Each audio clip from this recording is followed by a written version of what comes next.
biggest one to me, and it's kind of like the biggest one every single year, but I just love to see how teams do it. Putting pieces around your young star quarterbacks. Or not even star, but like guys that you can put in the franchise quarterback boat. So over the last 5 drafts, and I go back to 5 drafts because that's your rookie quarterback. I kind of harped on that window a little bit earlier in the show, but last 5 drafts, here are the guys right now. You have Trevor Lawrence, Jaguars, Bryce Young, CJ Stroud, Anthony Richardson from 2022 or 2023, excuse me. No one from 2022. 2024, you had Caleb Williams, Jaden Daniels, Drake May, Michael Penix, JJ McCarthy, Bo Nix. And then this year you'll have Cam Ward and Shedeur Sanders.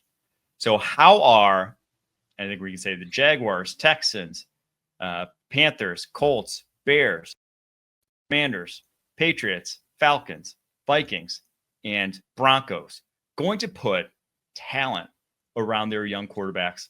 I think specifically the ones that are most intriguing to me, Jaden Daniels, because they're on the precipice. They have the second most cap space of any team in the NFL. Excuse me, third most cap space of any team in the NFL this year. $75 million. They have pretty distinct needs. Probably need a wide receiver too. Or probably would want a wide receiver too. Probably would want some help along that offensive line. Obviously, the defense. That was the reason for their demise ultimately, and the reason they struggled this year. So where do you put your resources? Do you give him more talent to just say we're going to win offensively? Or do you really try to build up this defense for Dan Quinn? The other one, Caleb Williams, offensive line. How can we get it to that point? How much money do we spend to just improve that unit? And is there really anyone out there that can improve that unit? Or do we look to the draft? Trevor Lawrence is probably the next one to me because, well, they put so little around him over the course of his career, spent a lot to do so, but none of those guys have been real, true impact players. They finally got one in Brian Thomas Jr. They finally look like they have a solid tackle duo in Anton Harrison on the right side, Walker Little on the left side. But then how's that interior? Could be a rough sledding. So Trevor Lawrence is one. And then probably the last one that's really interesting to me, Bryce Young, because they still don't have wideouts, right? They still are like zilch wideouts. You've spent a top of the second rounder in Jonathan Mingo, already traded him away. You spent a back end of the first rounder in Xavier Legette. He definitely doesn't look like a number 1 wide receiver for Bryce Young. What do you do? How much resources do you put? You got a top 10 pick, but not an offensive draft. Where do you go? I don't know. I'm just saying those are what I'm going to be looking forward to. I have no crystal ball here, but how each front office addresses this offseason is going to speak volumes to me about how they see their rookie quarterbacks and basically how good they are at their jobs, in my opinion.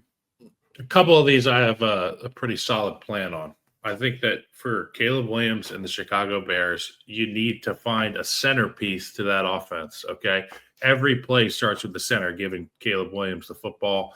Every huddle gets broken with the center and the quarterback. Every meeting during the week, there's a center and a quarterback in it. And I think that being able to help the 2 guards is huge. You want an absolute ass kicker, but somebody that's maybe even smarter than they are tough at the center position to help Caleb understand pre-snap what he's looking at and what they're trying to accomplish offensively.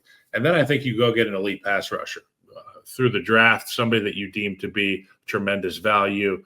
Go get somebody that can get after the quarterback, get Caleb the football back. I think those 2 things are front and center, in my opinion, for the Chicago Bears.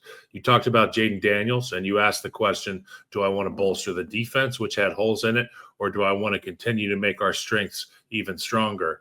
And to that, I say this. The offense is pretty damn good as it is. Let's go put a Band-Aid on that defense. Let's get something that can blossom into a strength of our team. I think, and depending on what position group you think needs it the most there in Washington, I think that you have to find a way to get that defense shored up. And obviously Dan Quinn, big culture guy. They got a lot out of their group.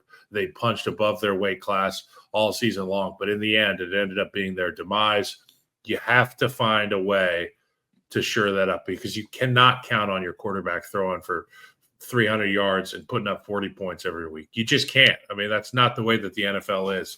Yes, Jaden Daniels was on fire this year, and the Washington Commanders were awesome offensively, but you need to find a way to strengthen your weakness, and that defense was obviously the weakness there.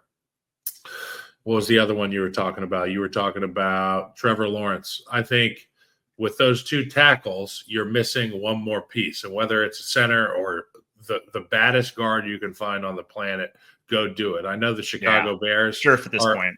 The Chicago Bears are in it for Trey Smith, in the sweepstakes for Trey Smith, but throw your hat in the ring for Trey Smith, okay? Because that's a guy that can not only fix your A and B gap, but he's a tone setter for the entire offense. And he's a guy that every week after the game, you go into the meeting room and you can circle him and you can say, I need you guys to play like 65. I need you guys to be as committed to excellence as Trey Smith is. And I think it does numbers. And you go get a bodyguard for Trevor Lawrence, and you watch what happens to Trevor Lawrence productivity. And obviously they got a great receiver out there in BTJ. Drake May, outmanned, outgunned on the offensive line. You need to find a way to get as many pieces as you can in that building.